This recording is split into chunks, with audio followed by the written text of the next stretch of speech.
5-run inning and blow this game to pieces. I'll be darned.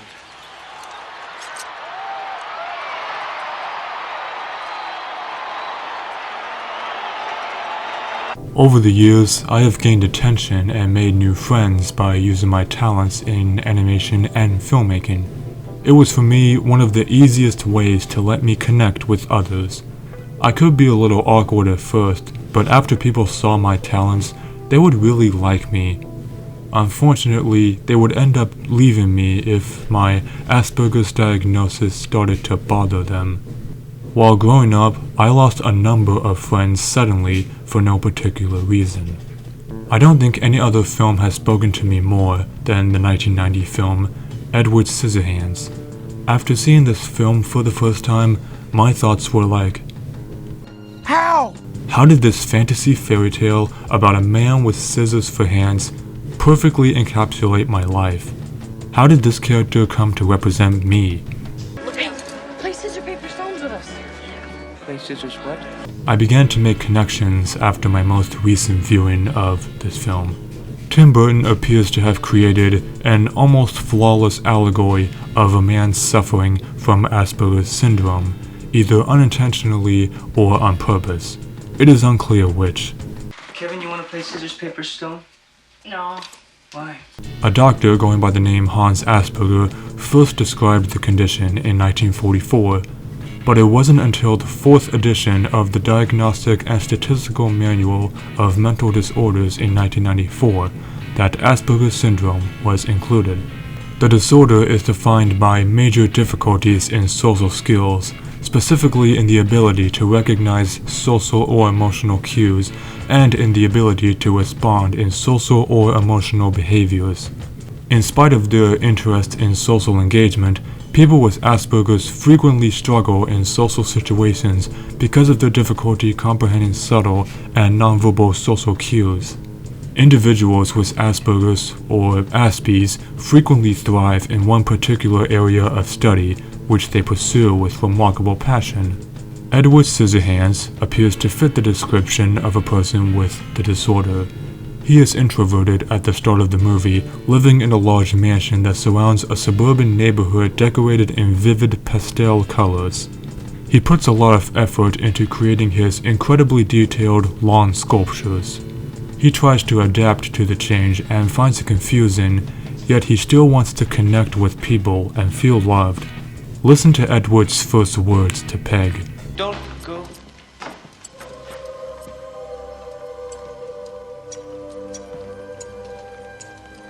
That one simple sentence shows him preferring social interaction over isolation. His skills as a gardener and hairdresser are appreciated, but his demeanor is somewhat awkward. He is eventually forced to break into a home under Kim's advice. A psychiatrist looks at him after his arrest and declares that he's going to be fine in society. He then runs back to the mansion to live alone again after the locals turn against him. These simple details illustrate the movie's allegorical theme. Edward's hands are scissors, which is the most obvious symbol. These are an illustration of his social abilities and the challenges they provide. He reaches over to Peg as they are driving home and points at something which makes Peg scream in fear. When it becomes clear he did something wrong and his behavior is embarrassing, he feels bad.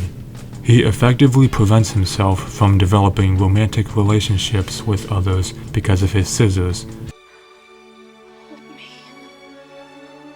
I can't.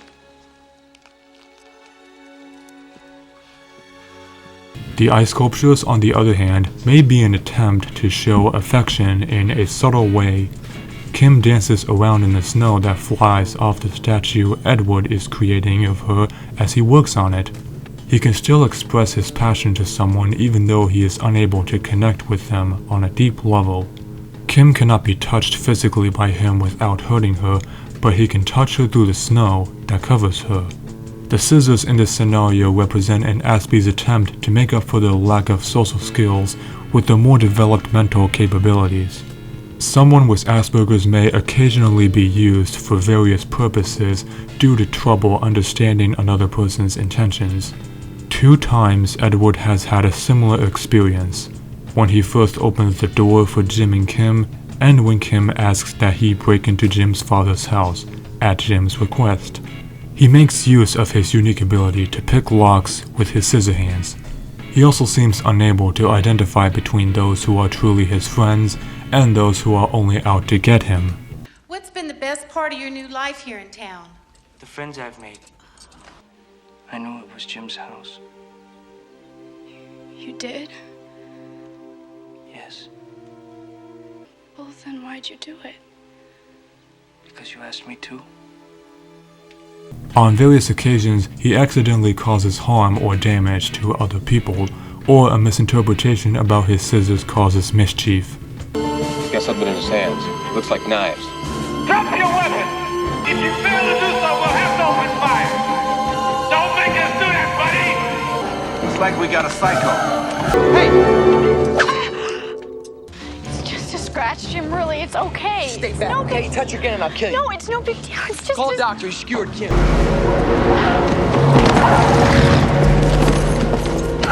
Are you okay? Oh, it's okay. What are you doing? Get away from here!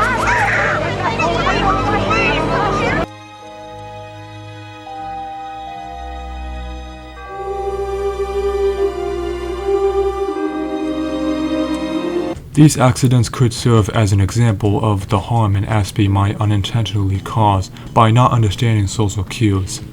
The reason that Aspies frequently say or do things that could be seen as impolite is that they frequently are not aware of how harmful they are. When Edward rips up the wallpaper, towels, and curtains in frustration after Jim betrays him, it might be a representation of the frustration and lashing out that occurs during specific growth processes as a result of social difficulties. It's important to remember that Edward Scissorhands probably wasn't supposed to have Asperger's syndrome. The challenges an Aspie encounters can be summed up by the allegorical construct alone. However, despite the Scissorhands allegory, Edward does share some personality traits with Aspies. He barely expresses any emotion, he has a monotone voice, and he has trouble understanding metaphors. Okay, everybody, grab your plates. Soup serves. I thought this was Isabel. What? I thought this was Isabel. Yeah, it is just goodbye. It was a figure of speech, Ed. You gotta learn not to take things so literally. If you check out the making of the film, Tim Burton has brought up his childhood and how that film was inspired by his teenage years. He's always considered himself to be a loner and weird. It first started out of just those very simple teenage impulses of the feeling of wanting to touch and wanting to communicate but not being able to. Burton presents us with a sweet innocent character who will later become the character I identify with the most, struggling socially as a result of spending too much time alone because of his condition. I can recognize certain Asperger's traits in Edward Scissorhands, and I'm hoping you can too. Thank you for watching. Goodbye.